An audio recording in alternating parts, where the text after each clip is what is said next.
2월 8일 월요일 아침이 밝았습니다. 430장 주와 같이 길 가는 것 1절로 찬양하겠습니다.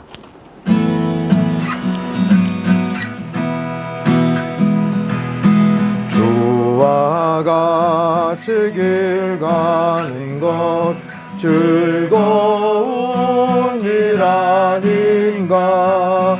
우리 주님 걸어가신 발자취를 밟겠네. 한 걸음 한 걸음 주 예수와 함께 날마다 우리 걸어가리. 아멘. 오늘 아침 사도행전 8장 1절부터 17절까지 읽겠습니다. 먼저 양해를 구할 것은 이 공사하는 소리가 좀 들어갈 수 있습니다. 열심히 교회를 새롭게 하고 있구나 이렇게 생각하시고 양해를 부탁을 드립니다. 8장 1절부터 17절까지입니다. 사울은 그가 죽임 당함을 마땅히 여기더라. 그날에 예루살렘에 있는 교회가 큰 박해가 있어 사도 외에는 다 유대와 사마리아 모든 땅으로 흩어지니라.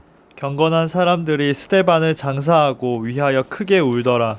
바울이 교회를 진멸할새 각 집에 들어가 남녀를 끌어다가 옥에 넘기니라. 그 흩어진 사람들이 두루 다니며 복음의 말씀을 전할세. 빌립이 사마리아 성에 내려가 그리스도를 백성에게 전파하니 무리가 빌립의 말도 듣고 행하는 표적도 보고 한 마음으로 그가 하는 말을 따르더라. 많은 사람에게 붙었던 더러운 귀신들이 크게 소리를 지르며 나가고 또 많은 중풍병자와 못 걷는 사람이 나으니 그 성에 큰 기쁨이 있더라. 그 성에 시몬이라 하는 사람이 전부터 있어 마술을 행하여 사마리아 백성을 놀라게 하며 자칭 큰 자라 하니 낮은 사람부터 높은 사람까지 다 따르며 이르되 이 사람은 크다 일컫는 하나님의 능력이라 하더라. 오랫동안 그 마술에 놀랐으므로 그들이 따르더니 빌립이 하나님 나라와 및 예수 그리스도의 이름에 관하여 전도함을 그들이 믿고 남녀가 다 세례를 받으니 시몬도 믿고 세례를 받은 후에 전심으로 빌립을 따라다니며 그 나타나는 표적과 큰 능력을 보고 놀라니라. 예루살렘에 있는 사도들이 사마리아도 하나님의 말씀을 보았다 함을 듣고 베드로와 요한을 보내매 그들이 내려가서 그들을 위하여 성령 받기를 기도하니 이는 아직 한 사람에게도 성령 내리신 일이 없고 오직 주 예수의 이름으로 세례만 받을 뿐이더라. 이에 두 사도가 그들에게 안수하며 성령을 받는지라. 아멘. 먼저 사진을 몇 장 좀 소개를 하려고 합니다. 처음에 보시는 사진은 오늘 배경으로 쓰이고 있는 예루살렘 성 밖이죠. 꼭 여기는 아니지만 예루살렘 성 밖에서 스데반이 돌에 맞아 죽임을 당하면서 이제 박해가 시작이 되어지고 또 경건한 주의 종들이 여기저기 흩어지면서 복음을 전하게 됩니다. 그 중에 빌립이 오늘 우리가 읽을 말씀대로 사마리아 성에 가서 복음을 전했다 했는데 이 사진은 사마리아로 가는 길에 세겜성 근처에 팔레스틴 정착 촌입니다. 또 이 사진은 사마리아 성이 이미 오래전에 무너진 그 흔적과 함께 사마리아의 산악지역의 사진이고요. 또 그 근처에 세바스티아라고 하는 새로운 도시가 로마 시대에 건설이 되어졌는데 그리로 가고 있는 길에 이 로마 시대 때 아마 세워졌을 원주들이 있는 기림이고요. 또 사마리아에서 세례 요한이 죽임을 당하고 무덤이 거기 있다. 또 세례 요한을 잉태했던 엘리사벳도 그 무덤이 여기 있다. 뭐 이렇게 알려져 있어서요. 이 사마리아 지역에 세례 요한의 수도원이 하나 있습니다. 그 사진 보여드리고요. 자, 이제 오늘 묵상의 주제는 바람 속을 걷는 법이라고 잡았고요. 1절과 4절을 한번 다시 읽겠습니다. 그날에 예루살렘 교회가 크게 박해받기 시작하여 사도들 이외에는 모두 유대 지방과 사마리아 지방으로 흩어졌다. 그러나 흩어진 사람들은 두루 돌아다니며 말씀을 전하였다. 스데반은 죽고 예루살렘 교회는 파괴되는 것처럼 보였습니다. 교인들은 이리저리 흩어졌죠. 이 세례 예수 그리스도의 교회는 끝났다고 생각한 사람들도 있었을 겁니다. 그런데 보세요. 교회는 계속되고 있습니다. 오히려 선교는도 새로운 장을 맞게 됐죠. 교회가 받은 특별한 은혜가 있기 때문입니다. 그게 뭘까요? 첫 번째는 선한 목자의 리더십이라는 은혜를 교회가 받았습니다. 2절 말씀을 보면 예루살렘에 있는 교회에 큰 박해가 있어서 사도 외에는 다 유대와 사마리아 모든 땅으로 흩어지니라 했어요. 이 흩어진다는 동사가 수동태로 쓰입니다. 어쩔 수 없어서 피난했다. 이런 뉘앙스가 있죠. 그런데 그 어쩔 수 없는 상황 속에서도 사도들은 남았다는 겁니다. 마치 겟세마나에서 예수님이 피하지 않으셨던 것처럼, 또 양을 위해서 목숨을 버리는 그런 선한 목자처럼 사도들이 남았어요. 예수가 십자가에 죽으실 때 다 달아났던 제자들이지 않습니까? 그런데 이번에는 공동체를 위해서 목숨을 걸고 예루살렘을 지키고 있었던 겁니다. 성령이 주신 선한 목자의 은혜가 임했던 것이지요. 이런 리더십만 있다면 교회든 나라든 가정이든 박해가 있다고 해서 결코 망하지는 않는 겁니다. 두 번째 주어진 은혜는 독수리 같은 새 힘이었어요. 아침 묵상에 보면 이정화의 바람 속을 걷는 법이라는 시가 나오죠. 한번 보십시다. 바람 불지 않으면 세상살이가 아니다. 그래 산다는 것은 바람이 잠자기를 기다리는 게 아니라 그 부는 바람에 몸을 맡기는 것이다.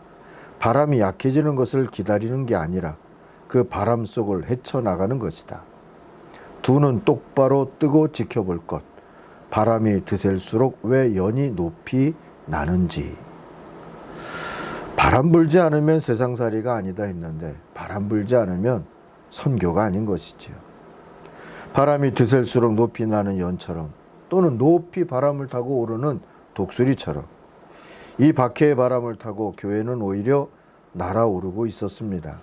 유연하고 당당하게 말이죠.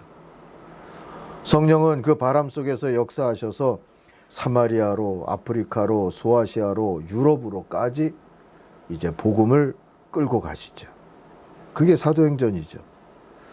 우리도 이 코로나19라고 하는 환란의 바람을 타고 오히려 높이 오를 수 있기를 그렇게 기도해야 하겠습니다. 세 번째 받은 은총은 하나가 되게 하는 복음과 성령이라는 은혜였어요. 집사 빌립에 의해서 사마리아 전도가 시작이 됐고, 또 이사야서를 읽으면서 가던 아프리카의 고위공직자가 세례를 받았다 하는 얘기가 이 8장에 이어집니다.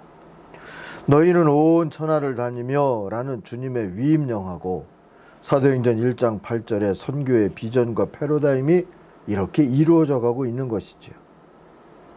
원래 사마리아는 슬픔과 열등감과 분노 속에 살던 땅입니다. 사마리아 사람들은 같은 이스라엘 백성이었지만 혼혈이라는 이유로 이방인처럼 죄인처럼 취급을 받았어요. 본인들이 선택한 것도 아닌 그 혈통이 분열과 차별의 이유가 된 겁니다.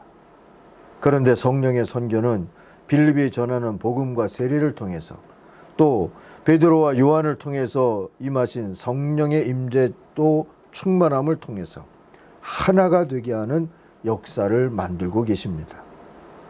이렇듯 선교는 단순히 교회가 지리적으로 확산이 되어지고 그 크기가 확장이 되고 하는 차원이 아니지요.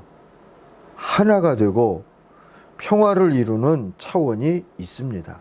아니, 반드시 성령의 하나 되게 하시는 그런 차원이 있어야만 합니다. 그래야 성령의 선교입니다. 그래서 8절을 보니까 사마리아 성에 큰 기쁨이 있었다 하지 않습니까? 이게 성령의 선교인 것이죠. 2013년도인가 세계 기독교 교회 협의회 부산 총회가 있었죠. 거기 참석을 했을 때 둘째 날 아침인가 아침 성경 공부 시간이었어요. 성령의 하나 되게 하는 은혜를 언제 경험할 수 있을까 하는 질문이 있었습니다. 함께 참석했던 성공의 신부님이 이렇게 우리가 한 말씀 안에 있을 때라고 답하셨어요. 그렇죠. 전 세계 교회에서 온 참가자들은 인종, 언어, 사상, 예배 문화, 윤리적 관습, 정치적 입장이 서로 달라도 삼위일체 하나님을 주님으로 고백하면서 예수 그리스도의 한 복음을 들으면서 성령 안에서 하나 되는 기쁨을 경험하고 있었습니다. 밖에서는 온갖 오해와 악의적인 비난이 있었죠. 그들의 오해와 비난처럼 세계 교회의 일치와 협력 운동은 다원주의적인 구원을 추구하는 것이 아니었어요. 우리나라와 같은 종교 다원적인 세계에서, 그런 사회에서 어떻게 평화를 지키며 선교할 수 있을까? 그 길을 찾는 것이었죠. 공산주의를 축복하는 게 아니라 공산주의 사회에서도 믿음을 지키는 예수 그리스도의 교회들을 축복하는 것이었어요.